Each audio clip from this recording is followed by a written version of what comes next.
को देश विरुद्धका को विदेशी जासुसहरू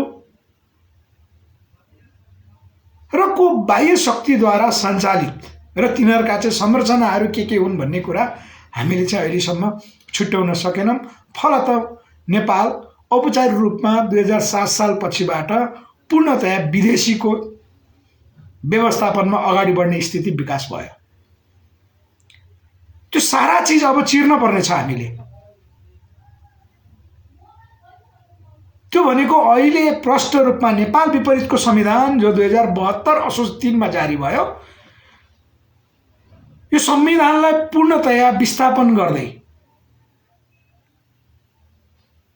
हामीले नयाँ संविधान नेपाली जनताको संविधान हामीले निर्माण गर्न सक्नुपर्ने छ। र त्यो संविधान, अबको संविधानले नेपालको दीर्घकालीन मार्गचित्र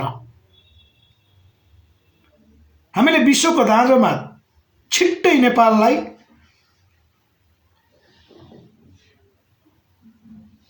अहिले जो विकासको अग्रमोर्चामा रहेका राष्ट्रहरू जतिको स्थानमा हामीले पुर्याउनु पर्नेछ, त्यसका आधारहरू नेपालमा प्रशस्त छन्।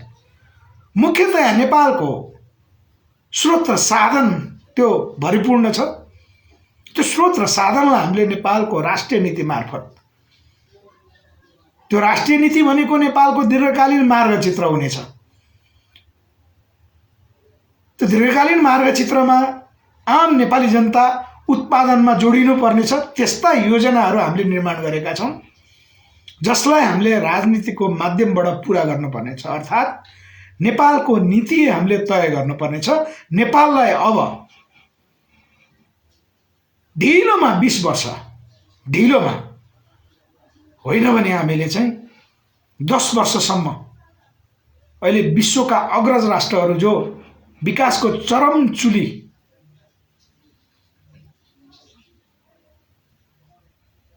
त्यो चरम चुलीमा रहेका छन्, उनीहरूको दाँजोमा हामी पुग्न सक्नुपर्नेछ। त्यसका आधारहरू नेपालमा प्रशस्त छन्, मात्र छैन भने त्यो नेपालको नीति छैन। र त्यो नीति राजनीतिबाटै सम्भव छ, त्योभन्दा अरू विकल्प हामीसँग छैन। त्यसको निमित्त हामीले वैचारिक हतियारहरू, राजनीतिक मुद्दा सँगसँगै वैचारिक हतियारहरूको चाहिँ हामीले सङ्कलन गऱ्यौँ, आफूले निर्माण पनि गऱ्यौँ। अब त्यसको प्रयोगद्वारा मुख्यतया देशका दुश्मनहरू प्रष्ट रूपमा चिनिसकेको कारणले अब तिनीहरूमाथि प्रहार गर्नुपर्नेछ र राष्ट्रलाई विदेशीको व्यवस्थापनबाट मुक्त गर्दै नेपालमा आफ्नै मौलिक राज संस्था जो पृथ्वीनारायण शाहले देख्नु भएको नेपाल, त्यो नेपाल हामीले निर्माण गर्नुपर्नेछ। त्यो नेपाल निर्माणको निमित्त हामीले चाहिँ राज संस्थाको निर्माण गर्नुपर्नेछ। फेरि पनि मैले दोहोऱ्याएँ, राज संस्था पुनर्स्थापना हाम्रो मूल मुद्दा होइन र राज संस्था पुनर्स्थापना हुन पनि सक्दैन, गर्न पनि हुँदैन।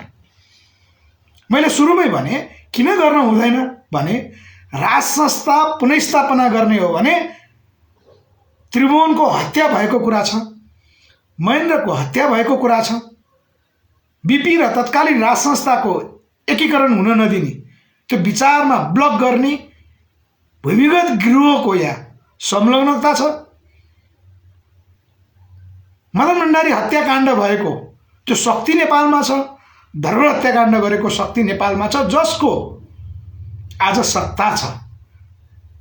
आज जो सत्तामा छन् त्यो सत्ताको पक्ष अथवा विपक्ष, चाहे गठबन्धन सरकार होस् चाहे विपक्षमा बसेकाहरू हुन्, यिनीहरूका मूल राजनीतिक शक्तिको स्रोत भनेको मूलतः मदन भण्डारी हत्याकाण्ड र धर्म हत्याकाण्ड नै हो। त्यसकारण नेपालको राजनीतिक मुहान असाध्यै अपराधिक क्रियाकलापबाट निर्माण भएको छ। त्यो मुहानलाई हामीले फोडेर नेपालको मौलिक राज्य व्यवस्था हामीले निर्माण गर्नुपर्नेछ, जो पृथ्वीनारायण शाहले हामीलाई दिव्य उपदेश मार्फत नेपाललाई यसरी अगाडि लानुपर्छ भनेर चाहिँ बाटो दिनुभएको छ। त्यो बाटो समात्दै त्यो बाटोलाई हामीले प्रयोग गर्न सक्नुपर्नेछ, किनकि पृथ्वीनारायण शाहले दिव्य उपदेश मार्फत देखाउनु भएको नेपालको सान्दर्भिकता अहिले पनि त्यत्तिकै आवश्यक छ। त्यसकारण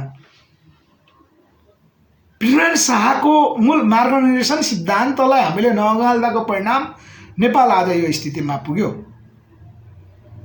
जबकि आज पश्चिमा राष्ट्रहरू, युरोपियन कन्ट्रीहरू जसरी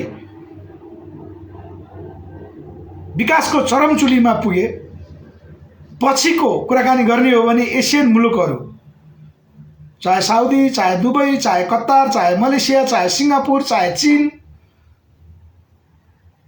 पछिल्लो चरणको हेर्ने हो भने अब भारत, बङ्गलादेश, श्रीलङ्का, पाकिस्तान, मालदिप्स, जुन गतिमा विकास भयो, नेपाल त्योभन्दा धेरै अगाडि थियो दक्षिण एसियामा। जबकि नेपाल दक्षिण एसियामा सबभन्दा पहिलो पावर हाउस खोल्ने,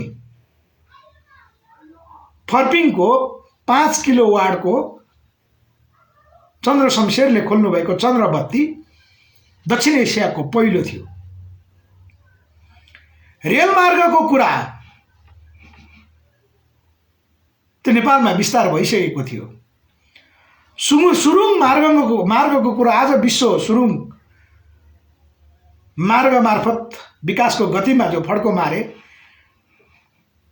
हेटुडाको चुरिया माईमा मात्रै त्यो बेलामा 500 मिटर लामो सुरुङ मार्ग 100औं वर्ष अगाडि खुलिसकेको थियो। त्यस्तो नेपाल जो भुटानलाई कृषि गर्न सिकाउँथ्यो, बर्मालाई, मलेसियालाई नेपालले कृषि उत्पादन गर्ने तालिम दिन्थ्यो, यहाँबाट चाहिँ त्यो बेलाको सापेक्षित प्रणाली नेपालले दिन्थ्यो। आज त्यो पूर्णतया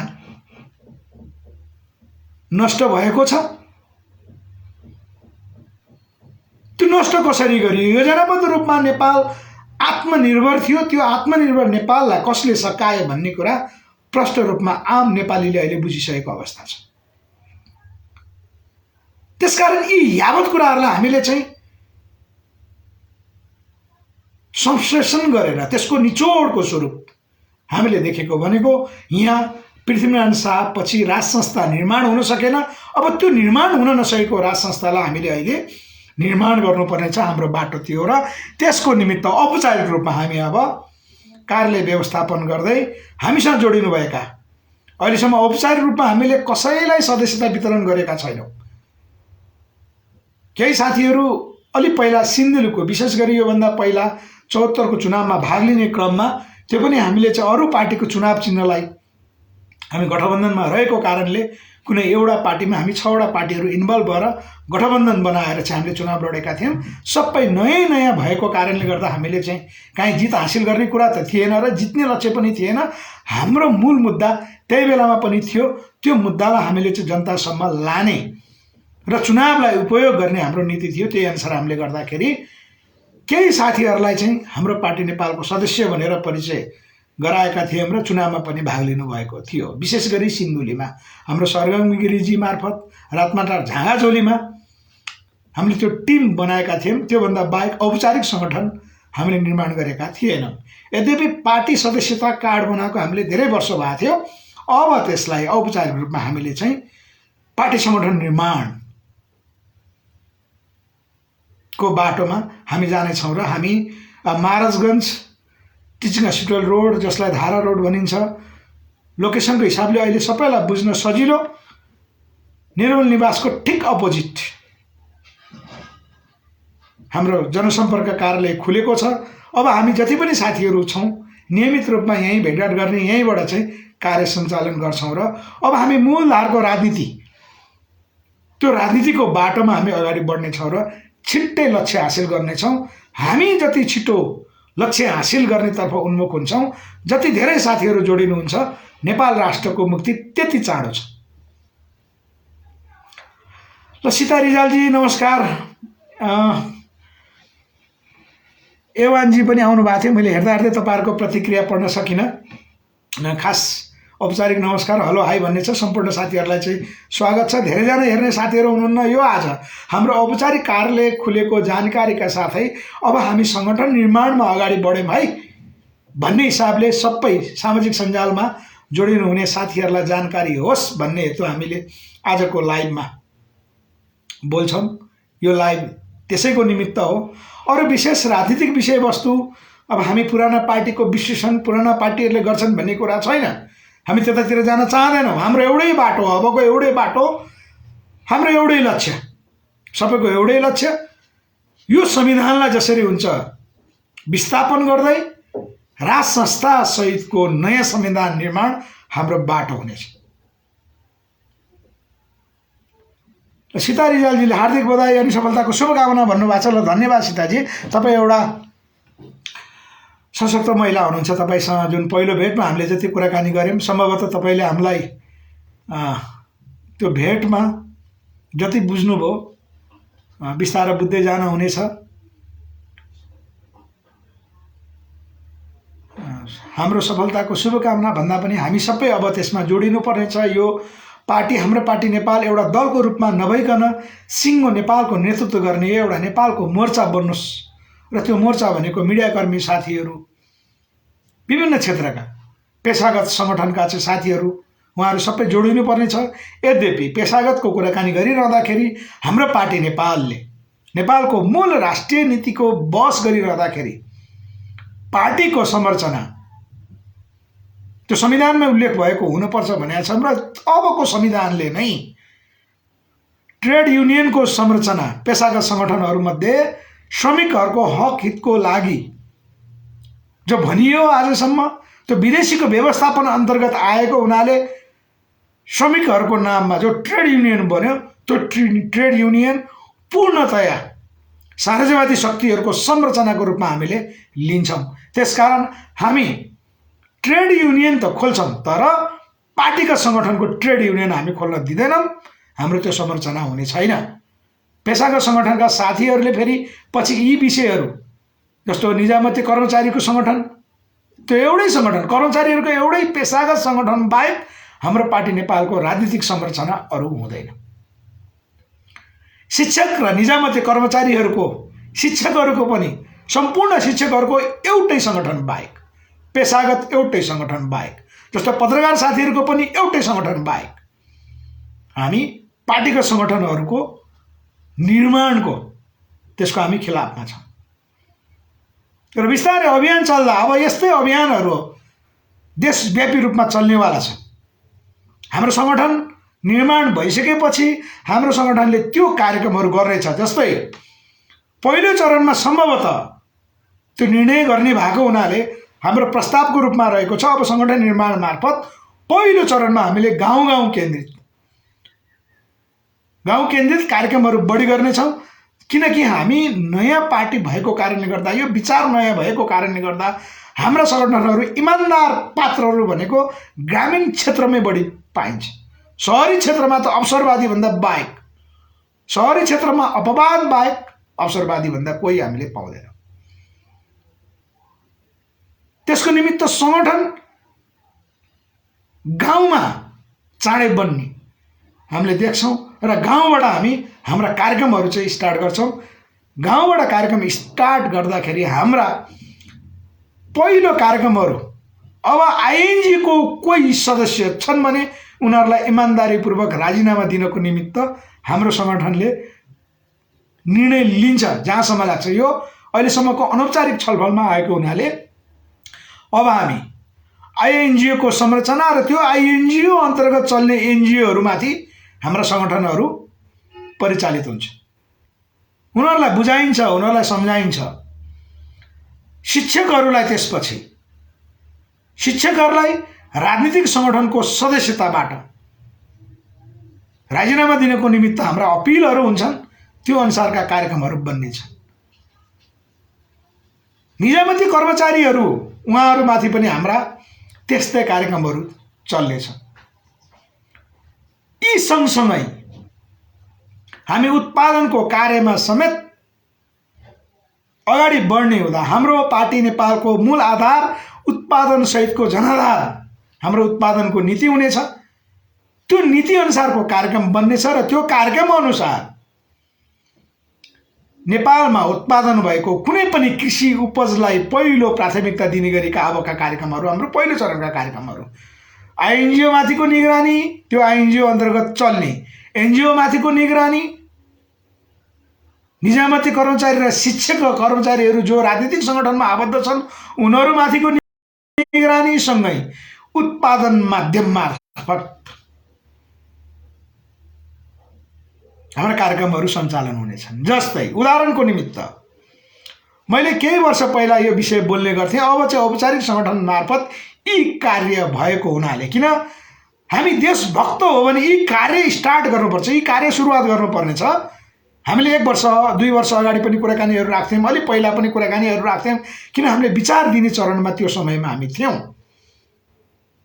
उदाहरणको निमित्त अहिले हाम्रो विशेष गरी चितवन लगायत कैलाली कञ्चनपुरमा अत्याधिक मात्रामा केरा उत्पादन हुन्छ। जस्तो सप्तरीको भान्टाबारीमा नेपाल करिब करिब केरामा आत्मनिर्भर छ भने अब इन्डियन केरा नेपालमा हामी क्रमशः आयातमा प्रतिबन्ध लाउने कार्यक्रम हाम्रा किसान सङ्गठन मार्फत जारी हुनेवाला छ। नेपालको केरा हुन्जेलसम्म, त्यसै गरी सिरा सप्तरी लगायतका क्षेत्रहरूमा अत्याधिक मात्रामा आँप उत्पादन हुन्छ। अरू क्षेत्रमा पनि आँप कहाँ छ अहिले नै हामीलाई सबै रिपोर्ट त थाहा छैन। आँपको सिजनमा अब हामी नेपालको आँप रहन्जेलसम्म इन्डियाबाट आँप आयातमा हामी प्रतिबन्ध लाउँछौँ। हाम्रा सङ्गठनहरू त्यस्ता कर्मतिर उन्मुख हुन्छन्। सँगै नेपालको तराई क्षेत्र हाम्रो कृषिको भण्डार क्षेत्र हो, अथाह कृषि उत्पादन छ। तराईमा अहिले हामी आत्मनिर्भर रहने अर्को माध्यम भनेको हाम्रो धान उत्पादन छ, चामल उत्पादन। यति गुणस्तरीय चामल छ। नेपाल सरकारको कृषि नीति मैले तपाईहरुलाई देखाइहालेँ है, एकछिन नजानु होला है साथीहरु।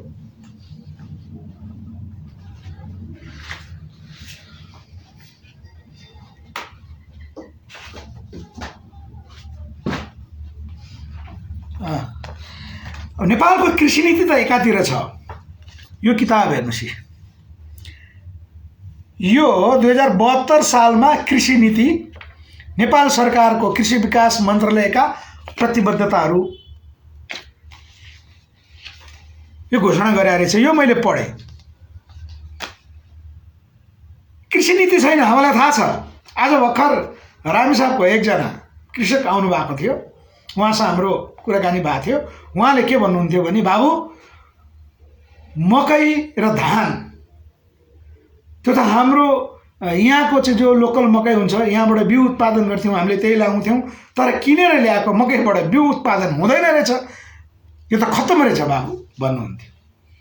अब यस्ता कार्यहरू हामीले रोक्नेछौँ र नेपालकै रैथाने जातका जो उन्नत मानव जातिको लागि अनिवार्य देखिन्छ नेपालका कृषिहरू, त्यस्तो उत्पादन अब हाम्रा यहाँका मौलिक बिउ बिजनहरूलाई हामीले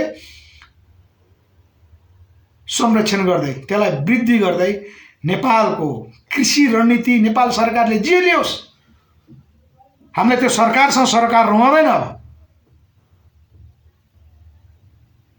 कृषिको क्षेत्रमा त मलाई धेरै साथीहरूले अलि पहिला अनौपचारिक रूपले चाहिँ कृषि विज्ञ भनेर चिन्नुहुन्थ्यो। यद्यपि कृषि विज्ञको रूपमा म होइन, तर कृषिको लागि थुप्रै कृषि विज्ञ साथीहरू जो व्यावसायिक किसानहरू हुनुहुन्छ, जो कृषि उद्यमीहरू हुनुहुन्छ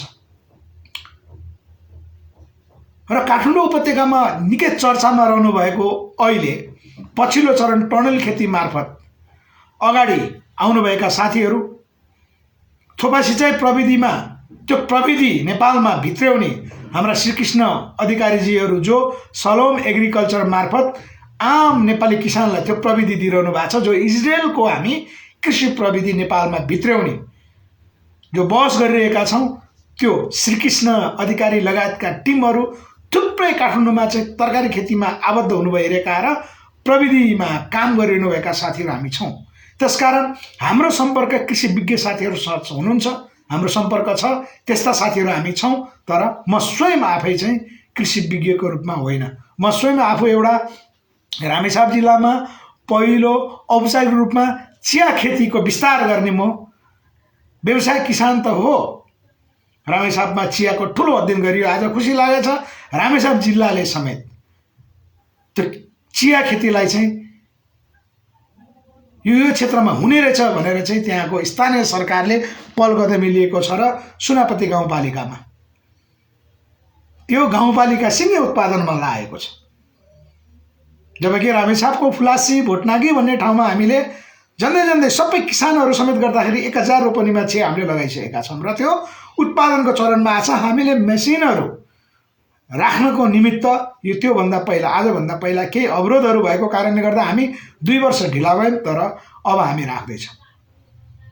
म स्वयं कृषि त्यो व्यवसायमा आबद्ध छु र हामी जैविक कृषि प्रणालीको चाहिँ अगुवा। त्यसकारण नेपाललाई हामीले जैविक कृषि प्रणालीमा लिएर जान सक्छौँ, यो सम्भव छ। ल स्मार्ट A1 प्रदीपजी नमस्कार सर भन्नुभएको छ। ल नमस्कार, अहिले पनि आउनुभएको थियो, मैले तपाईँलाई स्वागत गरेँ फेरि पनि है। त्यसकारण हामीले अब नेपाललाई रूपान्तरण गर्ने कार्यक्रमहरू लागू गर्नुपर्नेछ। त्यो जनस्तरबाट लागू हुनेछ। नेपाली उत्पादनहरूलाई पहिलो प्राथमिकता दिने गरेका हाम्रा योजनाहरू बन्नेछन् र हामी आफै सब हाम्रो पार्टी नेपालका 101 कार्यकर्ताहरू हामी उत्पादनमा जोडिनेछ। त्यसकारण हाम्रो पार्टी नेपालको उत्पादनको नीति, हाम्रो पार्टी नेपालको मूल आधार उत्पादन सहितको जनाधार त्यो नीति हुनेछ र त्यो नीति मार्फत हामी नेपाली उत्पादनलाई नेपालभरि र बिस्तारै हामी विकास गर्दै त्यो हामी सरकारमा नभइकन त नीति बनाउन नसक्ने कारण हामी ठुलो मात्रामा विदेशमा निर्यात गर्न सक्ने उपज त हामीले त्यो पछि मात्र गर्न सक्छौँ होला। अहिले नेपाल सरकारको नीति नभएको कारणले एकैचोटि त्यहाँ त जान सक्ने कुरा पनि भएन, तर हामी त्यो आधारहरू अहिले निर्माण गरेर जानुपर्छ। त्यो हाम्रो राष्ट्रवादी कर्म हुन्छ। हाम्रो पार्टी नेपालका कार्यक्रमहरू त्यस्ता हुन्छ। त्यसकारण हामी राजनीतिक सङ्गठनको नाममा हाम्रो बाहिर जुलुस, हाम्रो टिम प्रदर्शन गर्ने काम हामी गर्दैनौँ। त्यसमा हामी आर्थिक रूपमा क्षति हुने कार्य हाम्रो प्राथमिकतामा रहँदैन। उदाहरणको निमित्त सम्भवतः हामीले खुल्ला मञ्चमा एउटा आम सभाको आयोजना गऱ्यौँ भने थोरैमा पनि त्यहाँ पैसा 20 लाख भन्दा बढी पैसा खर्च हुन्छ। थोरैमा त्यो 20 लाख रुपियाँको हामीले उद्योग मात्र खोल्ने हो भने, घरेलु उद्योग मात्र खोल्ने हो भने 10 वटा भन्दा बढी घरेलु उद्योग हामीले खोल्न सक्छौँ।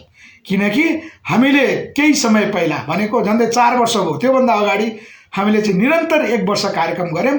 त्यो कार्यक्रममा कस्तो थियो भने अहिलेको अनलाइन बिजनेस जसरी वात्तै बढेको छ, हामी त्यो टाइमका साथीहरू मिलेर हामीले चाहिँ 20,000 देखि 2 लाख रुपियाँसम्मका घरेलु उद्योगहरू के चलाउन सक्छौँ र जसले चलाइरहनु भएको छ उहाँहरूलाई हामीले कार्यक्रममा बोलाएर चाहिँ 20,000 देखि 2 लाख रुपियाँसम्मको हामीले घरेलु उद्योगहरू घरमै हामीले चाहिँ उत्पादनका कामहरू गर्न सक्ने त्यो कार्यक्रम डेमोन्स्ट्रेसन गरेका थियौँ। त्यसकारण हामी यसरी उत्पादनमा जोडिन्छौँ। हाम्रो पैसा जुलुसमा बन्द, हडताल, चक्काजाम र कार्यकर्तालाई चाहिँ हामीले अनावश्यक रूपमा खर्च हुने काममा हाम्रो सङ्गठन कदापि लाग्ने छैन। यो पनि यहाँहरूलाई जानकारी गराए। किनभने हामी सबै उद्योगमा जोडिनुपर्ने छ। उत्पादन भन्ने बित्तिकै उत्पादन मात्र हुनेवाला छैन। उत्पादन गरिसकेपछि व्यवसाय किसान बनिसकेपछि व्यवसाय किसानहरू उद्योगी हुनुपर्ने छ र हामी जम्मा अब हाम्रो लक्ष्य प्राप्तिसम्म हामी पुगिरहँदाखेरि करिब अब 3 करोड नेपाली जनता भन्ने चलन छ। अहिलेको 2078 को जनगणना अलिकति विवादास्पद छ, तर नेपालको जनसङ्ख्या अब 2,82 लाख चान्चुन मात्रै भएको तथ्य निक्लिया छ। यद्यपि हामीले मौखिक रूपमा भन्ने बेलामा 3 करोडै भनौँ, यसमा कुनै समस्या भएन। हामी 3 करोड नेपाली जनता उत्पादनमा जोडिनु पर्नेछ। फेरि यो 3 करोड भनिरहँदा काङ्ग्रेस, एमाले, माओवादी, राप्रपा लगायतका कार्यकर्ताहरू, अहिलेसम्म दलमा भएका कार्यकर्ताहरू पनि त पर्लान् भन्नुहोला। उहाँहरू सबै उत्पादनमा अनिवार्य आउनुहुनेछ। किनभने उहाँहरूलाई त्यो नीति दिने पार्टी उहाँहरूलाई पनि थाहा थिएन। जब हामी उत्पादनको नीतिसहित आउँछौँ, जब हामी कार्यक्रम लिएर आउँछौँ, त्यस बेलामा रातारात हाम्रा सङ्गठनहरू चाहिँ विस्तार हुनेवाला छ। हामी त्यस्ता कार्यक्रमहरू निर्माण गरेर जानेवाला छौँ। हाम्रो तयारी त्यस्तो छ। यो सँगसँगै उत्पादनको काम, पार्टी सङ्गठनको निर्माण, त्यो हाम्रो पार्टी नेपालको मूल आधार उत्पादन सहितको जनाधार भनिरहँदाखेरि फेरि राष्ट्रघाती र देशद्रोहीहरूका विरुद्ध हाम्रो सैनिक मोर्चा समेत बन्नेछ।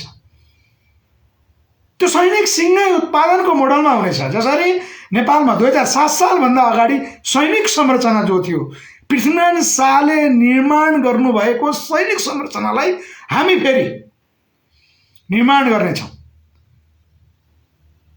त्यो सैनिक भनेको नेपाली सेना अहिलेको लडाकु मात्रै होइन, त्यो राष्ट्रको लागि हुने, सम्पूर्ण देन दिन सक्ने, आवश्यक पर्यो भने राष्ट्रको निमित्त लडाईँ लड्न सक्ने, विदेशीहरूको विरुद्ध युद्ध छेड्न सक्ने सहित उत्पादन सहितको कार्य गर्ने त्यो सैन्य संरचना समेत हाम्रो हुनेछ। हामी उत्पादन सँगसँगै राष्ट्रघाती र देशद्रोहीहरूका विरुद्ध कुनै पनि कसरत बाँकी राख्नेवाला छैन। त्यसकारण हाम्रो देशभक्तिपूर्ण सङ्घर्ष हुनेछ। लडाईँको मोर्चा हामीले त्यसै खोलिरहेका छैनौँ। फेरि पनि हामीले राष्ट्रघाती र देशद्रोहीलाई, भूमिगत गिरोहका संरचनाहरूलाई ध्वस्त गर्न सकेनौँ भने नेपाल राष्ट्रको जित हुनेवाला छैन, नेपाल आमाको जित हुनेवाला छैन। अहिलेपट्टि बडा गजब छ। माओवादी केन्द्रले नेपाली जनतालाई यति रणभुल्लमा पार्यो एमसीसी को विषयमा।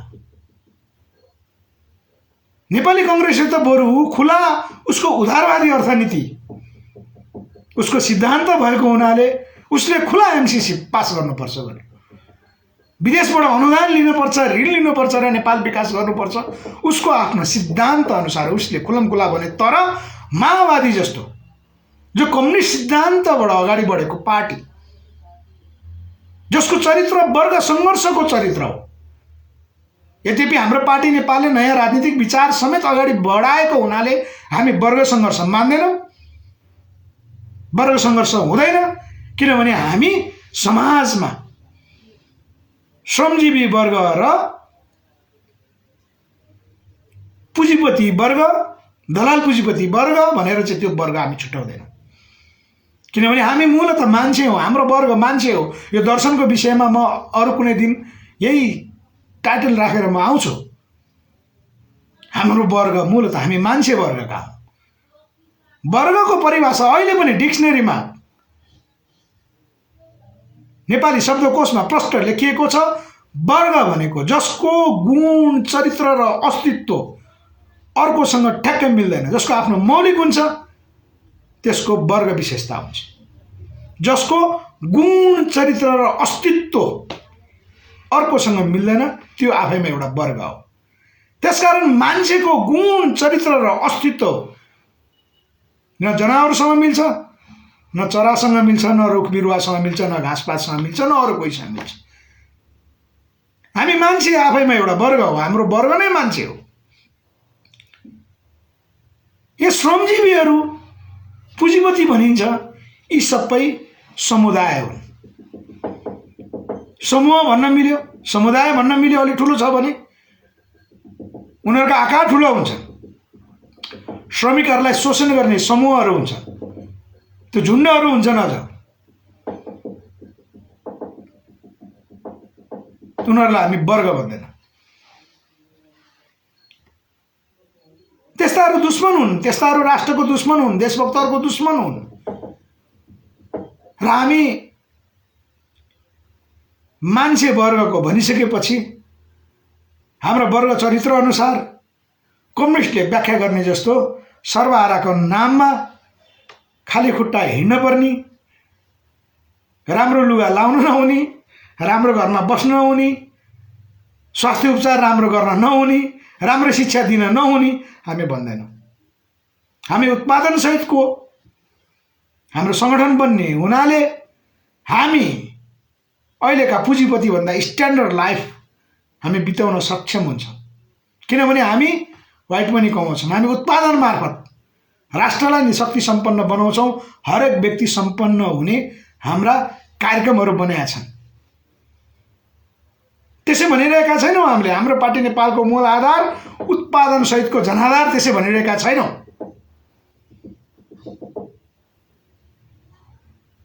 हामी सबै श्रमिक हौँ, श्रमद्वारा नै उत्पादन हुन्छ।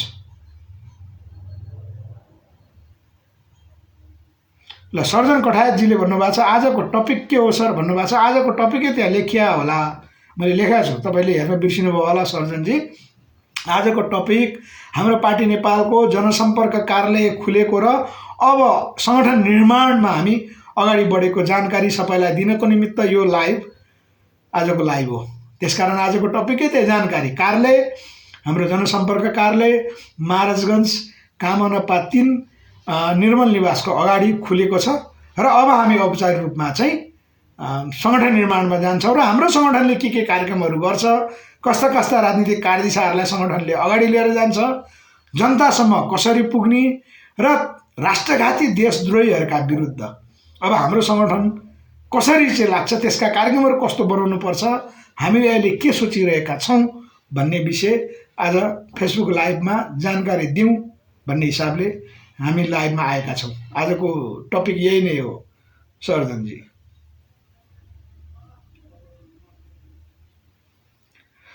ल मुकुन्द कृष्ण थापा सर पनि आउनु भएको छ। धेरै पछि मुकुन्दजीलाई मैले लाइभमा देखेँ। मुकुन्दजी आराम हुनुहुन्छ होला, तपाईँ कता हुनुहुन्छ कोनी? योभन्दा पहिला त पूर्वतिर हुनुहुन्थ्यो क्यारे।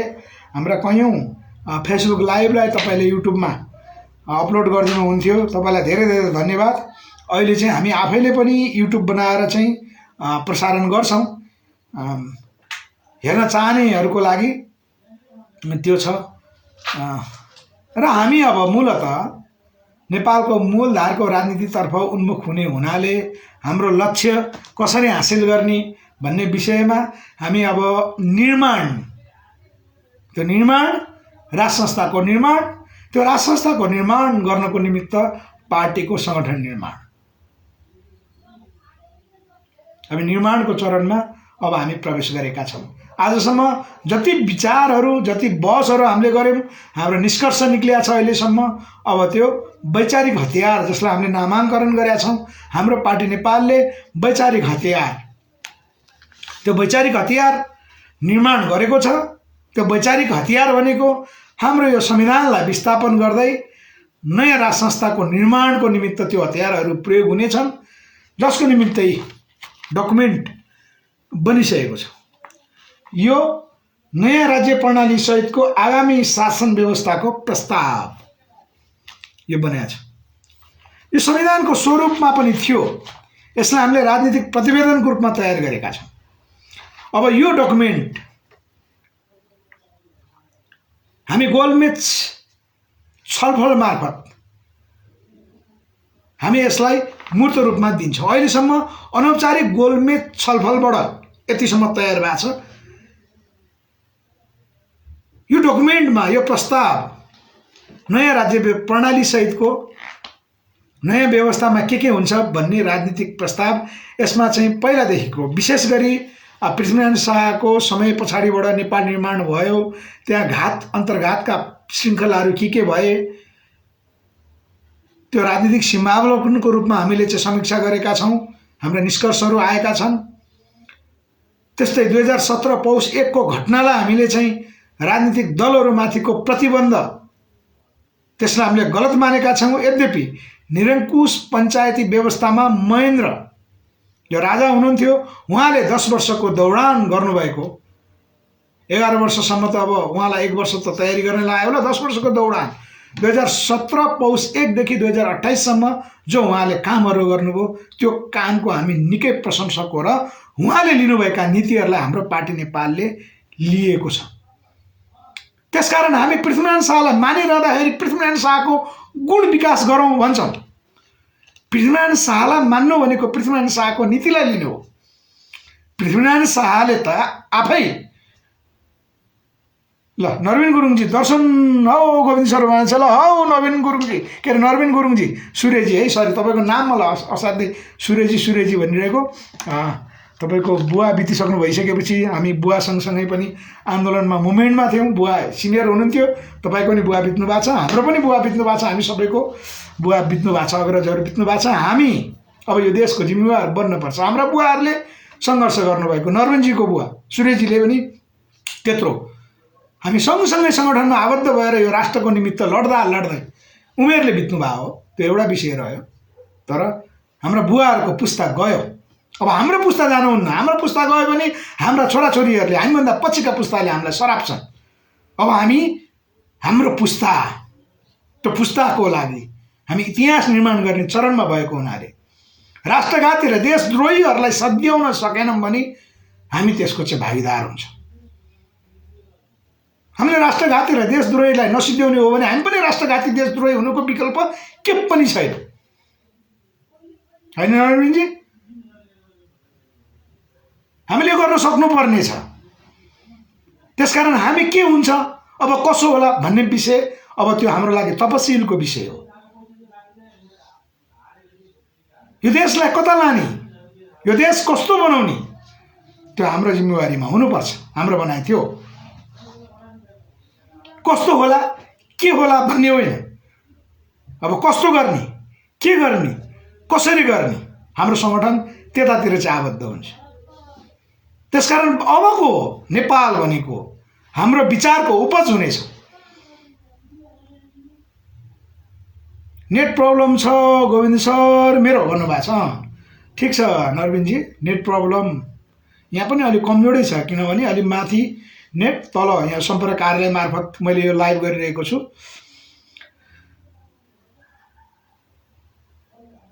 र जयन्ती थापा आउनुभएको छ, नमस्कार। त्यसकारण हामीले अबको पुस्तालाई इतिहास निर्माण गरिदिनौँ भने हामी राष्ट्रघाती र देशद्रोही बन्नुको विकल्प छैन। हामी सरेन्डरको जिन्दगी हामी बाँच्न चाहँदैनौँ, किनभने यहाँ अहिले एउटा थट छ, एउटा त्यो यो बुर्जुवा थट भन्छौँ हामी, बुर्जुवा विचार। विशेष गरी सहरी क्षेत्रमा हामीलाई कस्तो विचार घुसाइयो भने, घुसाइदिएका छन् भने यहाँ पैसा नभइकन केही हुन्न, पहिला पैसा कमाउँ, आफ्नो जीवन सेक्योर गरौँ पहिला आर्थिक रूपमा भन्ने कुरा छ। यो विषयलाई हामी पूर्णतया नकार्छौँ। आर्थिक हुनु हुँदैन भन्ने होइन, जबकि उत्पादन सहितको नीति हामीले बनाउने बित्तिकै आर्थिक रूपमा त हामी सक्षम हुनै पर्छ। यसमा त दुई मात्रै छैन यो भन्ने कुरा होइन। जसले आर्थिक रूपमा हामी सुरक्षित हुनुपर्छ, आफ्नो आर्थिक आधार बलियो बनाउनुपर्छ, त्यसपछि समाज सेवा हो अर्थात् देशको लागि चाहिँ त्यसपछि चिन्ता गर्ने भन्ने विचार यो आफैमा देश विरोधी विचार हो, यो उत्पादन विरोधी विचार हो, यो भ्रष्टाचारसँग नजिक भएको विचार हो। हाम्रो भनाइ त्यो हो।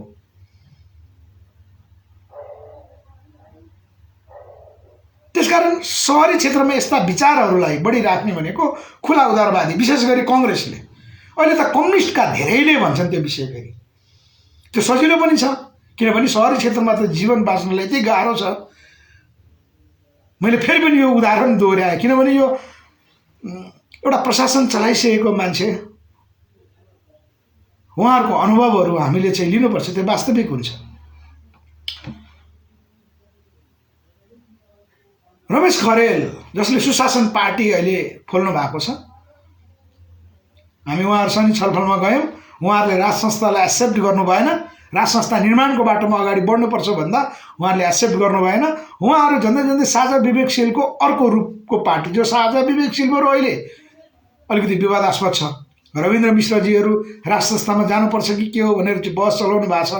तर योभन्दा पहिलो चुनाव ताका साझा विवेकशील पार्टी, जसको नेतृत्व चाहिँ रविन्द्र मिश्रजीले गर्नुहुन्थ्यो, त्यो बेलामा यो संविधान ठिक, तर यो संविधानलाई हाँक्ने मान्छे गलत भन्नुहुन्थ्यो, सुशासनको कुरा गर्नुहुन्थ्यो। मैले यो संविधानको कुरा, यो ड्राफ्टको कुरा म जोड्छु है।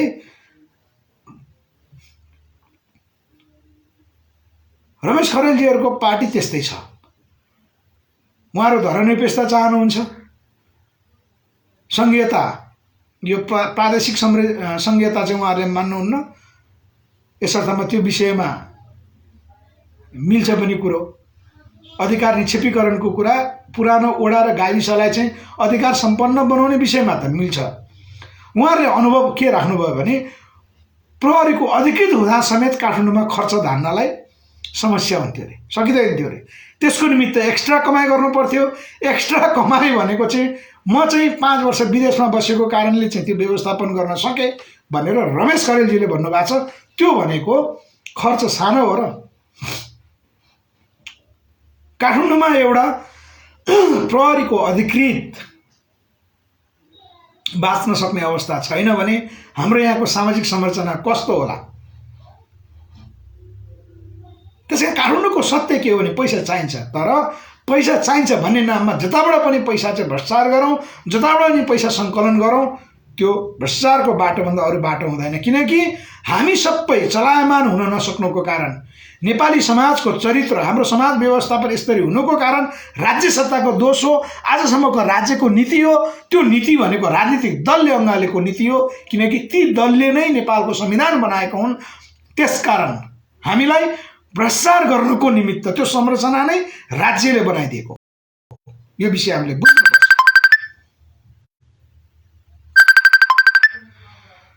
एउटा फोन आएको छ, फेरि म फोन काट्छु है। त्यसकारण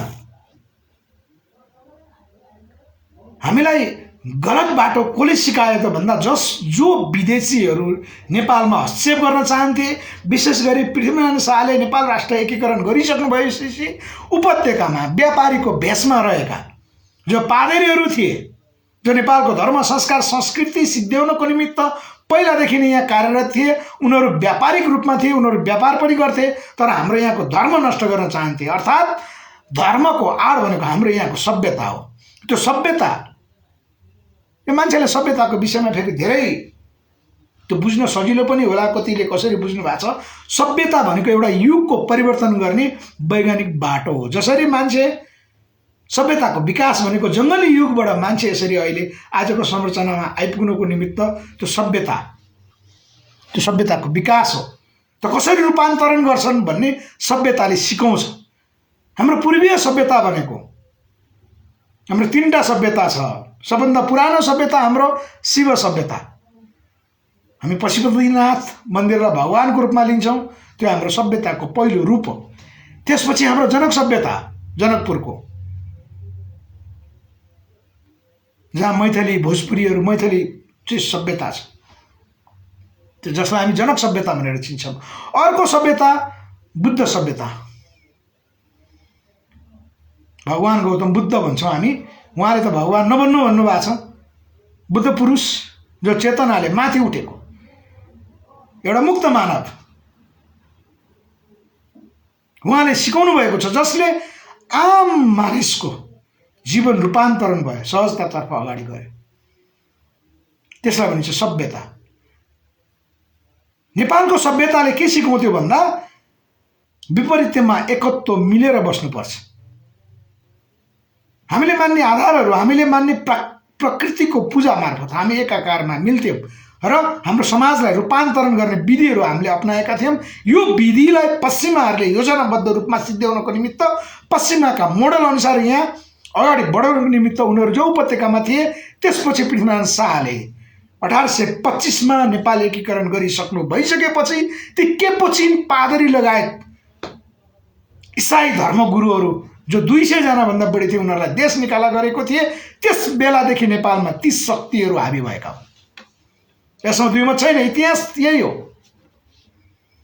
जसको अवशेष आजसम्म छ। र हामी भन्छौँ नेपालको मौलिकता सिद्ध्याउनको निमित्त, क्रिस्चियनिटी फैलाउनको निमित्त हामी भन्छौँ एक्ज्याक्ट यहाँको पश्चिमाहरूको निष्कर्ष, यहाँको ठुलो अध्ययन अनुसन्धानको निष्कर्ष के हो भने नेपाललाई हामीले कब्जा गर्नु छ भने यहाँको भाषा धर्म संस्कार यहाँ मिलेर बसेको समाजलाई टुक्राउनुको निमित्त हामीले सांस्कृतिक रूपमा यहाँ नटुक्राउने र हाम्रो संस्कृतिलाई यहाँ बलियो नबनाउने हो भने नेपाल टुक्रिँदैन, नेपाल एउटै समाज हुने रहेछ भन्ने उनीहरूको निष्कर्ष हो। र त्यसलाई चिर्नको निमित्त योजनाबद्ध रूपमा उनीहरू कामहरू गरिरहेका छन्, जो आजसम्म छ।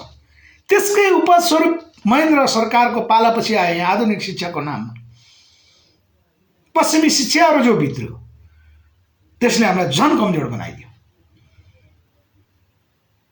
हामी आदिवासी जनजातिको उत्थानको कुरा गर्छौँ।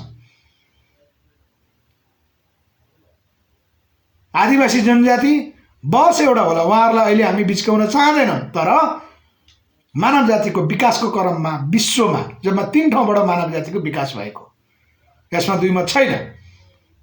र विश्वमा जो जहाँ छन् त्यो समय अनुसार छरिँदै गए, स्ट्रगल गर्दै गएर आज सङ्घर्ष गर्नेहरू सफल हामी मान्छेको रूपमा छौँ। सङ्घर्ष गर्न नसक्नेहरू, प्रकृतिसँग चाहिँ टिक्न नसकेकाहरू डाइनोसर जस्तै लोप भएर गएका छन्। त्यसकारण आदिवासी जनजातिको कुराकानी गर्दाखेरि हाम्रा भाषा, हाम्रा धर्म, हाम्रा संस्कार, हाम्रा संस्कृति हामीले छोड्दै आयो। हामीले संस्कृति छोड्नु भनेको हाम्रो सभ्यता छोड्नु हो। हाम्रो संस्कृतिले हामीलाई कहाँ अगाडि बढ्न दिएको थिएन, हामीले त्यो कहिले पनि समीक्षा गरेनौँ। जब मान्छेको विकास आफ्नो भाषामा अध्ययन गर्नलाई नसकेपछि मान्छेको विकास कसरी हुन्छ, हाम्रो वृत्ति विकास कसरी हुन्छ, हाम्रो शिक्षाको विकास कसरी हुन्छ? जब हामी हाम्रो घर परिवारमा पहिला आफ्नो भाषा, जस्तो नरविनजीहरू गुरुङ हुनुहुन्छ, उहाँहरूको घरमा गुरुङ भाषा चल्छ। त्यो गुरुङ भाषामा चाहिँ पढ्न नपाइसकेपछि त्यो गुरुङले कसरी विकास गर्छ एउटा बच्चाले? पूर्वका राई लिम्बूहरू आफ्नो भाषामा अध्ययन गर्न नपाइसकेपछि आफ्नो शिक्षा पद्धति आफ्नो भाषा अनुसारको जुन पढ्नको निमित्त सहज हुन्छ त्यो अनुसार पढ्न नपाइसकेपछि अनि उनीहरूको विकास कसरी हुन्छ? हामी दलित भन्छौँ, मान्छेलाई दलित बनाइयो। योभन्दा पुरानो शासकहरूले बनाए, पुराना शासन व्यवस्थाले बनाए, यसमा 2 मत छैन। तर जन्मको आधारमा मान्छे कहिले पनि दलित हुँदैन। दलित विचार हो, हामीले भनेको दलित विचार हुन्छ, समाज विपरीतको विचार, विकास विरोधी विचार, त्यसलाई हामीले दलित भएको व्याख्या दिएछौँ। यद्यपि आजको संविधान अनुसार हामीलाई दलित भन्यो भन्लान्, हामी दलित त्यसलाई भन्छौँ जो समाज विपरीत, रूपान्तरणको विपरीत, जो नेपालको मौलिकताभन्दा विपरीत विदेशीको पक्ष पोषण गर्ने हुन्छ, तिनीहरू वास्तविक दलितहरू। जन्मको आधारमा हामी, श्रमको आधारमा, काम छुट्याएको आधारमा योभन्दा पहिला कपडा सिलाउनेहरूलाई दमाई भनियो, फलामको काम गर्नेहरूलाई कामी भनियो। कामी र दमाई अनि सफा गर्ने मान्छेलाई चाहिँ अनेक चियामे पुणे भन्दै होच्याउने काम, यो तत्कालीन शासकहरूको गलत हो। यो मान्छेलाई टुक्र्याउने योजना पश्चिमाहरूले भिडाइदिएको चाहिँ यो विचार हो, हामी त्यो मान्दैनौँ। तर जस्तो काठमाडौँमा नेवारहरूको जो एउटा रञ्जना लिपि, हाम्रो चाहिँ नेपाल राष्ट्र संयुक्त राष्ट्रसङ्घमा दर्ता हुँदाखेरि हाम्रो यहाँको मौलिक भनेको रञ्जना लिपि जो हाम्रो त्यहाँ दर्ता छ, त्यो रञ्जना लिपि नेवारहरूको लिपि हो। हाम्रो यो काठमाडौँ उपत्यका नेवारहरूको सभ्यता हो।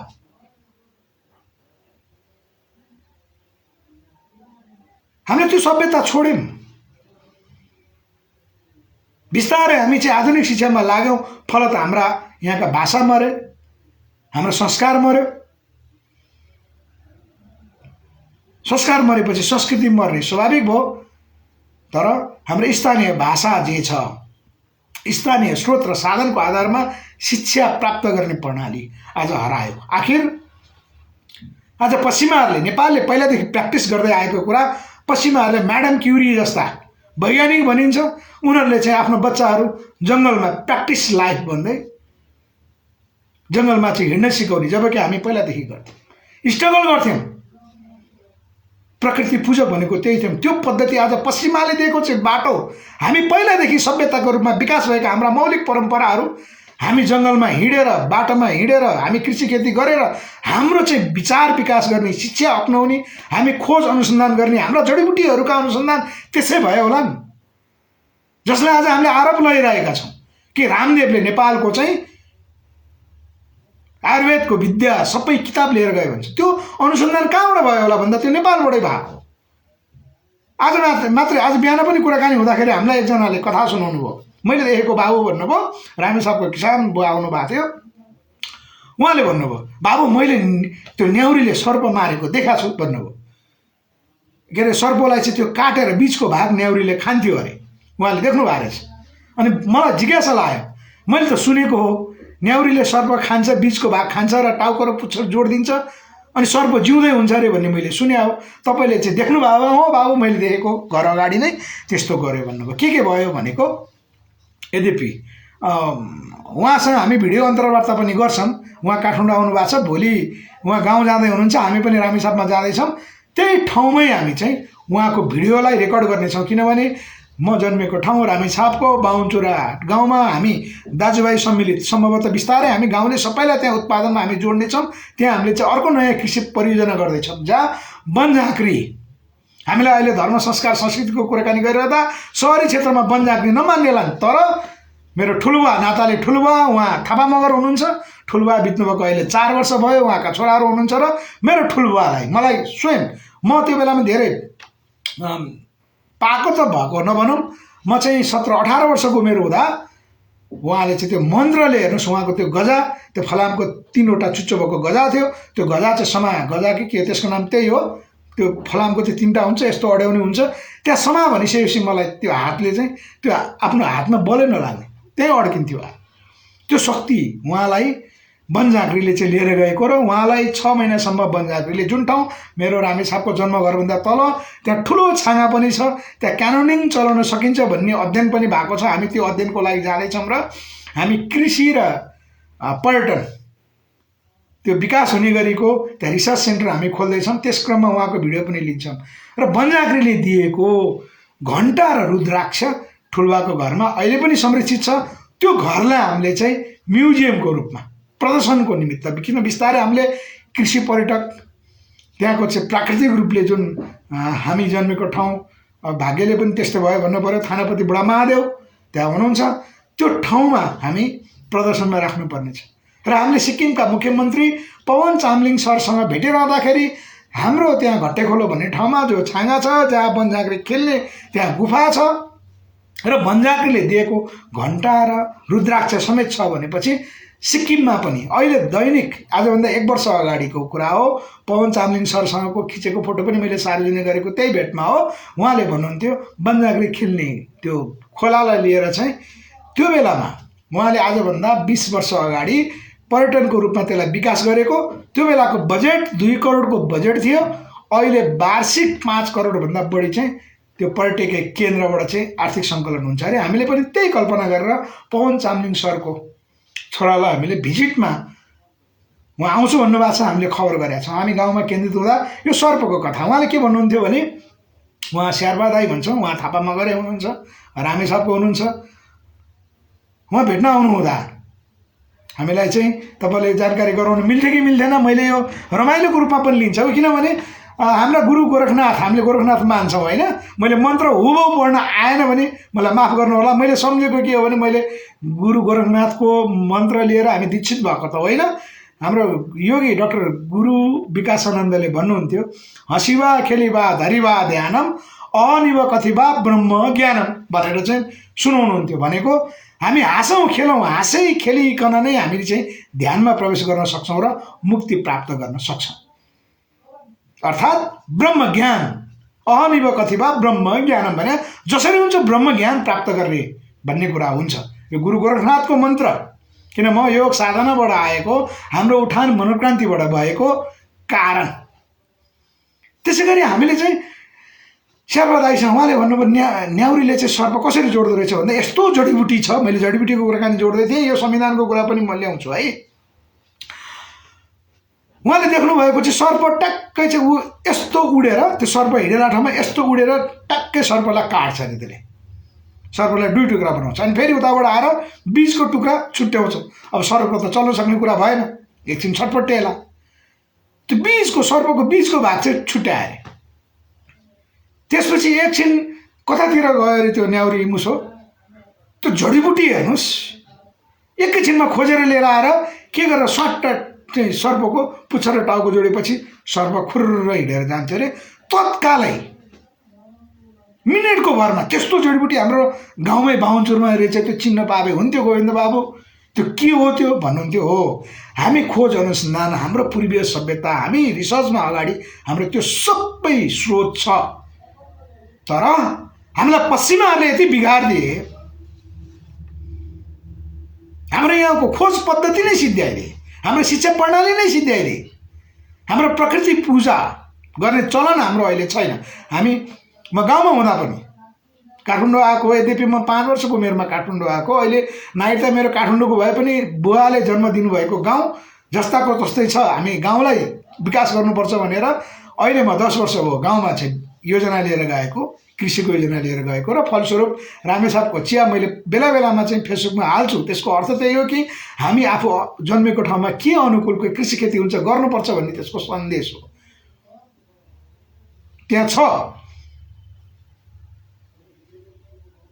तर त्यो जडीबुटी प्रशोधन, त्यो चाहिँ हामीले खोज अनुसन्धान गर्ने पद्धति म अहिले सम्झिन्छु। हामी बेला बेलामा गाउँ जाँदाखेरि त्यो मकै पाके कि अहिले पनि होला, तपाईँ हाम्रा फेसबुक जति हेरिरहनुभएका साथीहरू हुनुहुन्छ, यो युट्युबमा नि हुने भएको हुनाले यो युट्युब हेर्नुहुने साथीहरूले पनि तपाईँहरूलाई राम्रो थाहा छ, तपाईँहरूले ख्याल गर्नुहोला। मकै पाकेर एक त अर्को के बेठी भनिन्छ होइन, धान रोप्नुभन्दा अगाडि चाहिँ हामी पूजा गरेर त्यो बेठी लगाएर गीत लाएर पञ्चे बाजा बजाएर चाहिँ हामी धान रोप्छौँ। यसको वैज्ञानिक अर्थ अर्को छ, यो विषयमा आज कुराकानी नगरौँ, यो विषयमा नि हामी आउँला। यो मनोविज्ञानले कसरी काम गर्छ, हाम्रो सबकन्सियस माइन्ड त्यसले कसरी काम गर्छ त्यो विषय छ। तर प्रकृति पूजा अर्थात् हामीले मकै फलेको समयदेखि पहिला मलाई याद भएको चाहिँ मेरो आमा नि बित्नु भएको त अहिले 2 वर्ष अस्ति शिवरात्रिको दिन आमाको श्राद्ध गर्नु पर्यो। त्यो मकै ढुङ्गामा चढाएपछि त्यहाँ धूप बत्ती लगाएर मकै चढाइसकेपछि टिपेर बल्ल खाने हो। मकै रोप्ने बेला चाहिँ पूजा गरेको मलाई थाहा छैन, धान रोप्ने बेला चाहिँ पूजा गरिन्छ। त्यो यद्यपि अहिले पनि चलन छ, पोखरामा चाहिँ विदेशीहरू नाच्छन्, हिलो छ्याप गर्छन्। अहिले त विकृतिको रूप छ फेरि। काठमाडौँमा चाहिँ कृषि मन्त्रालयको तर्फबाट चाहिँ धान रोपाइको कार्यक्रम हुन्छ असार 15 गते। तर योभन्दा पहिला कृषि मन्त्री हरिप्रसाद पराजुलीको त हरिबिजोग भयो। अब त्यहाँ हरिप्रसाद पराजुलीलाई चाहिँ जहाँसम्म लाग्छ उहाँ कृषिको लागि एकदम चाहिने मान्छे हो, व्यक्तित्व त्यति राम्रो हो उहाँको। तर अब त्यो के आधारमा चाहिँ त्यो घटना घट्यो, स्वयं म पनि त्यहीँ छु मूलपानीको कार्यक्रममा। हरिप्रसाद पराजुलीजीको जुन घटना, जुन महिलासँग भएको कुराकानी, त्यो के खुवाइएको थियो सुनिए अनुसार उहाँलाई चाहिँ लागु औषध खुवाइएको थियो अरे, त्यस्तो हुने भन्ने छ। किनकि खुमलटारमा कार्यक्रम सकेर आएको भन्ने कुरा छ, कसले फसाए यहाँ फसाइन्छ त्यस्तै। तर हरिप्रसाद पराजुली व्यक्तिगत रूपमा मैले चिने अनुसार उहाँ असाध्यै राम्रो, कृषिको लागि मर्यादा गर्ने, उहाँलाई थाहा पनि भएको। उहाँले चाहिँ गोलबेडा खेतीको विषयमा तरकारीहरूमा चाहिँ कुन कुन न्युट्रिसियन्सहरू माटोमा चाहिन्छ त्यो सबै ज्ञान भएको कुरा उहाँलाई जानकारी थियो। तर उहाँलाई फसाइयो। तर यहाँ काठमाडौँमा सहरी क्षेत्रमा चाहिँ त्यो असार 15 गते धान रोपाइको दिनलाई चाहिँ अब विकृतको रूपमा लिन्छ। अब अहिले त सबै विकृतको रूपमा होइन। अब बिस्तारै होली आउँदैछ अरे, अस्ति शिवरात्रिको दिन अब शिवरात्रि भने कि लागु औषध टन्न खाने। यहाँ चाहिँ अब केटी मान्छेहरूमाथिको कसका के आँखा हुन्छन् अनि कार्यक्रम बनाउने लट्ठ्याउने, यहाँ चाहिँ अनेकन आपराधिक योजनासँग चाहिँ सम्बन्धित हुन्छ। तर गाउँमा वास्तविक प्रकृति पूजा गर्दाखेरिको चाहिँ त्यो छुट्टै माहौल। हाम्रो त्यो शिक्षा पद्धति खोइ, जबकि हामीले त्यो शिक्षा पद्धति हाम्रो सभ्यतालाई अँगाल्दैनौँ भने अनि हामी क्षमतावान हुन्छौँ कसरी? त्यस कारण आदिवासी जनजातिको नाममा आदिवासी जनजातिलाई अगाडि उठाउने हो भने उनीहरूको भाषा, धर्म, संस्कार, संस्कृतिको संरक्षण गर्नुपर्छ भनेको अर्थ त्यो हो। लिपि छैन, सबभन्दा पहिला लिपि हराइसक्यो। अहिले एउटा रञ्जना लिपि हामीले सुनेको यहाँ छ, लिम्बूहरूको एउटा लिपि छ भन्ने, किनभने पूर्णकुमार शेर्पा लिम्बू गुरुहरू हुनुहुन्छ, उहाँहरूले भन्नुभएको छ त्यो लिपिमा अध्ययन खोइ, त्यो लिपिमा नि पक्कै त्यो हाम्रो आयुर्वेदहरूको विषयमा होला। किनभने हामी सानै हुँदा पनि हात अलिकति काट्यो भने बनमारालाई चाहिँ त्यो कालोझार भन्छ क्या कुनको भाषामा, हाम्रो गाउँमा बनमारा भनिन्छ। त्यो बनमारा उम्रे ठाउँमा अरू कुनै उम्रिँदैन। त्यो बनमाराको चाहिँ मुन्टालाई हातले माडेर झोल निक्लिन्थ्यो, हात अलिकति काट्यो भने चोप लगाइन्थ्यो, अलिकति चर्याउँथ्यो, चराएपछि घाउ ठिक हुन्थ्यो। हात भाँचिँदा पनि काम्रो, बाँसको चाहिँ तपाईँको काम्रो लगाइन्थ्यो। त्यो के औषधि हालेर त्यो औषधि चाहिँ हामीलाई थाहा छैन। पछिसम्म पनि मेरै हकमा म काठमाडौँमा हुँदा पनि त्यो पेटको रोग, किन हामी त पछि प्राकृतिक चिकित्सा पढ्यौँ। यहाँ तपाईँहरू हेर्नेमध्ये कसैलाई थाहा छ भने चाहिँ हनुमान ढोका दरबार पछाडि एकजना माता हुनुहुन्थ्यो। त्यो पेटको रोग, अहिले त हामी सबैलाई ग्यास्ट्रिक, कब्जियत, अब सबैलाई अहिले त सुगर हुने भयो, हैन। सुगर नहुने त अपवादको रूपमा, प्रेसर नहुने अपवादको रूपमा मात्र हुन्छन् सहरी क्षेत्रमा बस्ने बढी मात्रामा। त्यो पेटको रोग हामी प्राकृतिक चिकित्सा पढिरहँदाखेरि के भन्छ भने पेट यदि सफा राख्ने हो, पेटलाई स्वस्थ राख्ने हो भने 50% रोग लाग्दैन भन्ने कुरा छ।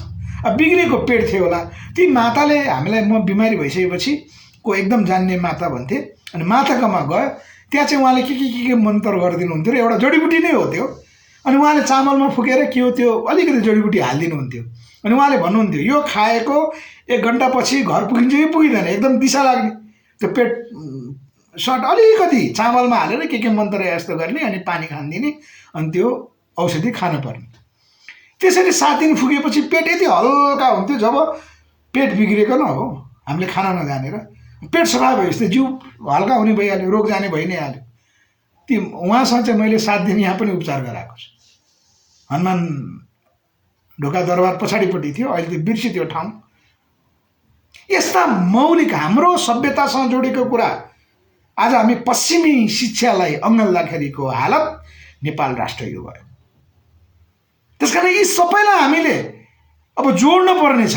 त्यो जोड्ने कडी भनेको नेपालको राज संस्था हो। त्यो राज संस्था भनेको पृथ्वीनारायण शाहले देख्नुभएको नेपाल हो। पृथ्वीनारायण शाहले देख्नुभएको नेपालको उपज उहाँले दिपोपदेशमा जुन कुरा लेख्नु भएको छ त्यो हाम्रो मार्गदर्शन सिद्धान्त हो। त्यो प्राप्त नगर्नेहरू अब नेपाली हुन सक्दैन। त्यसकारण हामीले पृथ्वीनारायण शाहको गुणलाई विकास गर्नुपर्नेछ। महेन्द्रलाई सम्झिने होइन, महेन्द्रले लिनुभएको नीति, महेन्द्रको गुणलाई हामीले चाहिँ अवलम्बन गर्नुपर्नेछ, आफूले विकास गर्नुपर्नेछ। वीरेन्द्र, बीपी, मदन भण्डारी उहाँहरूले लिएको नीति, उहाँहरूका गुण, उहाँहरूका चरित्र हामीमा चाहिँ विकास गर्नुपर्नेछ। अनि बल्ल हाम्रा चाहिँ सपुतहरूको गुण हामीमा आउँछ, हामीमा विकास हुन्छ। उहाँहरूले काम गर्ने पद्धति, उहाँहरूले राष्ट्रको विषयमा सोच्ने शैली, उहाँहरूले अपनाउने व्यवहारहरू हामीले अपनाउनुपर्छ, ताकि वर्षको एकचोटि चाहिँ पृथ्वीनारायण शाहको पूजा गरेर माल्यार्पण गरेर हुने कुरा होइन।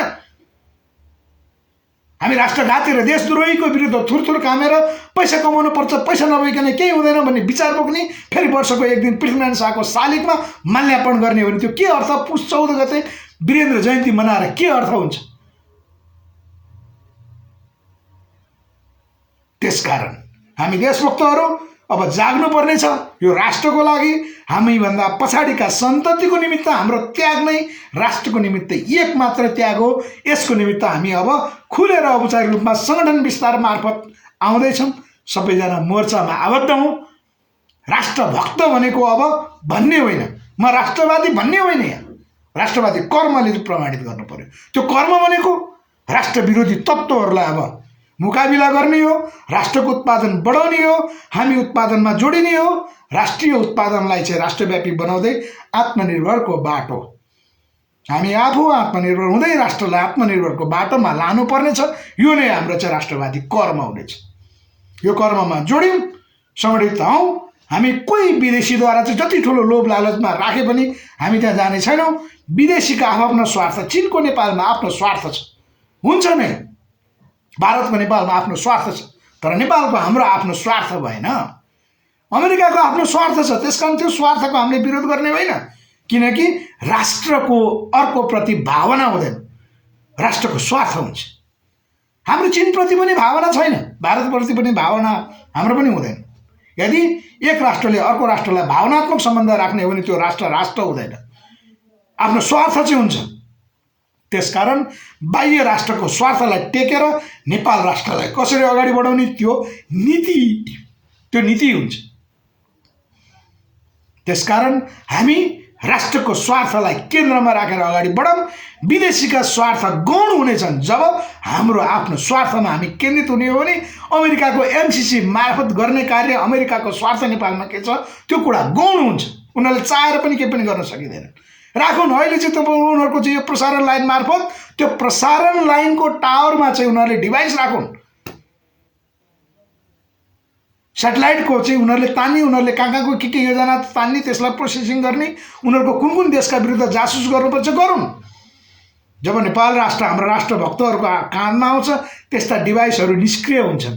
जसरी अहिले साधारण एउटा विशेष गरी सुरक्षा निकायले अपनाउने संयन्त्र के ज्याम्बर कि के भन्छ होइन, ज्याम्बर हाम्रा फोनहरू हाम्रा डिभाइसहरू चल्दैन, निश्चित क्षेत्रमा नचल्ने बनाइन्छ, कहीँ चल्ने बनाइन्छ। अस्तो पशुपतिमा चाहिँ त्यो धेरैले फोन युज गर्दाखेरि चाहिँ त्यहाँ चल्दैन भनेर त्यहाँ थप त्यो एनटिसीको चाहिँ टावर राखिन्छ क्यारे। तर निश्चित ठाउँमा कसैलाई फोन सम्पर्क हुन नदिने गरी भिभिआइपीको सवारी लगायत ठाउँमा त्यो ज्यामर प्रयोग गरिन्छ। दायाँ बायाँ कसैको नेटवर्किङ नहोस् भनेर चाहिँ त्यो सबैको फोन जाम गरिन्छ।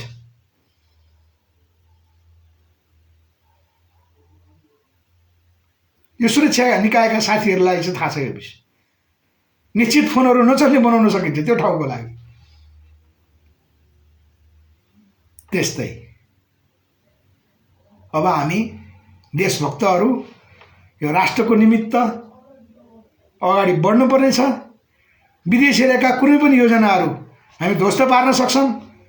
यहाँ एमसीसी आओस् बीआरआई आओस्, हामी एमसीसी नआओस् बीआरआई आओस् भन्ने पक्षका हामी होइन, विदेशमा भ्रम नहौँ। नेपालको राष्ट्रिय नीति प्रमुख हो। नेपालको राष्ट्रिय नीति अनुरूप बीआरआईलाई हामीले कसरी प्रयोग गर्ने, हाम्रो यहाँको चाहिँ नीति हुनुपर्छ भन्ने पक्षधर हो। एमसीसी पनि त्यही हो, नेपालको राष्ट्रिय नीति बेगर चाहिँ एमसीसी लिनु हुँदैन भन्ने हो। किनकि हाम्रै साधन र स्रोत मार्फत नेपाललाई अगाडि बढाउन सकिन्छ भने, जबकि हामीले 150 खरबभन्दा बढी आर्थिक स्रोत यहीँ छ भन्ने कुरा जो धेरै बहस गरेका छौँ, यो विषयमा पनि फेरि म कुराकानी गर्न आउला। त्यो हुँदाहुँदै हामीलाई एमसीसीको रकम किन चाहियो, चीनको बीआरआईको रकम किन चाहियो, राष्ट्रिय नीति बनाऊँ भन्ने कुरा हो। त्यसकारण अमेरिकाले अहिले यहाँ एमसीसी मार्फत ती टावरहरूमा जे डिभाइस राखौँ, यहाँ जति पनि संयन्त्रहरू बनाउन्, यी सबै तपसिलका विषय हुनेछन्। हामी देशभक्तहरू योजनाबद्ध रूपमा राष्ट्रिय नीति सहितको राष्ट्र संस्था निर्माण मार्फत अगाडि बढ्ने हो भने अब ती विदेशीका संरचनाले के पनि काम गर्दैन। यो कुरा 100% सही हो। यसको कारण विदेशीले नेपालमा व्यवस्थापन गर्नुको मुख्य कारण विदेशी होइन, यहाँका नेताहरू पनि होइन, हाम्रो कमजोरी हो भन्ने कुरा सबैले बुझौँ। दोष आफ्नो लिउँ प्रतिशत, यहाँ नेतालाई दोष नदिउँ, दोष हामीले लिउँ। हामी सङ्गठित हुन सकेनौँ, राष्ट्रको लागि हामी कार्य गर्न सकेनौँ भने हामी टुटफुट हुनुको कारण नेपालीहरू नमिल्नुको परिणाम विदेशीले हस्तक्षेप गर्छ। यो कुरामा दुई मत छैन। त्यसकारण यहाँ अमेरिका हस्तक्षेपका विरुद्ध भोलि चिनी हस्तक्षेप हुन्छ। यो कुरा हामीले बुझ्नुपर्छ कि पर्दैन? हामीले के चिनी हस्तक्षेप चाहिँ चाहेका हौँ र? भारतीय हस्तक्षेपको जति विरोध गर्छन्, चिनियाले हस्तक्षेप गरेका छैन, उसले हस्तक्षेप गर्छु भनेर गर्दैन। त्यो चिनिया नीति छैन। तर आज हाम्रो ठमेलको मौलिक पर्यटकीय बजार चाहिँ कसको कब्जामा छ के? नेपालको मौलिक बजार ठमेल त्यो हो हाम्रो, अहिले छ त्यो ठमेल बजार विस्थापन भएर चाहिँ झम्सीगलमा पुगिसक्यो। नेपालमा होङसी सिमेन्ट र हुवासेन सिमेन्ट आइसक्यो। हाम्रा हेटुडा सिमेन्ट, हाम्रा उदयपुर सिमेन्टहरू जो अब्बल थिए, हाम्रा यहाँका चुन ढुङ्गा खानीहरू आज कहाँ गए? भोलि चिनिया कब्जामा पर्छ। नेपाल चीनको हस्तक्षेप, उसको अप्रत्यक्ष हस्तक्षेपकारी नीति नभए पनि हामी उसको व्यवस्थापनमा चल्न बाध्य हुन्छौँ। किनकि कुनै पनि राष्ट्रले आफ्नो स्वार्थ अनुरूप काम गर्छ।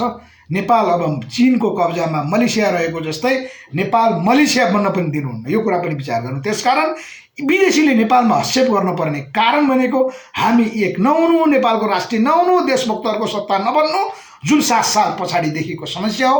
यो नै नेपालको मूल समस्या हो। यसलाई तोड्ने गरी हाम्रो पार्टी नेपालले बृहत योजना बनाएर अगाडि बढेको छ। यसमा सबैजना समाहित हौँ।